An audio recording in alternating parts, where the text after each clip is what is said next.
2025 সালের রোজার ঈদে সিকেন্দার সিনেমা নিয়ে হাজির হচ্ছেন বলিউড ভাইজান সালমান খান। এ সিনেমায় প্রথমবারের মতো তার বিপরীতে কাজ করছেন জাতীয় ক্রাশ জনপ্রিয় নায়িকা রাশমিকা মান্দানা। এবার জানা গেল রাশমিকার প্রতিদ্বন্দ্বী হিসেবে থাকছেন আরও একজন অভিনেত্রী। গণমাধ্যমের এক প্রতিবেদন থেকে জানা গেছে সিকেন্দার সিনেমায় নির্মাতারা আরও একজন নায়িকাকে চূড়ান্ত করেছেন। রাশমিকার পাশাপাশি ভাইজানের সঙ্গী হচ্ছেন দক্ষিণী অভিনেত্রী কাজল আগরওয়াল।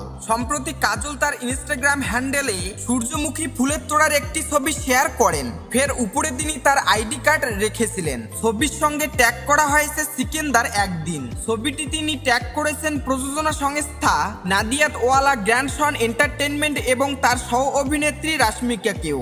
কাজলের শেয়ার করা এই একটি ছবি সিকেন্দারে কাজলের অভিনয়ের বিষয়টি ভক্ত অনুরাগীদের কাছে স্পষ্ট করেছে, যা দ্রুত ছড়িয়ে পড়েছে সোশ্যাল মিডিয়ায়। কাজল এবং সালমান এর আগে কখনো স্ক্রিন শেয়ার করেননি, তাই ভক্তরা উচ্ছ্বসিত এই জুটির নতুন রসায়ন দেখার জন্য। সিকেন্দার সিনেমা দিয়ে দীর্ঘ সময় পর পর্দায় প্রত্যাবর্তন করতে যাচ্ছেন সালমান।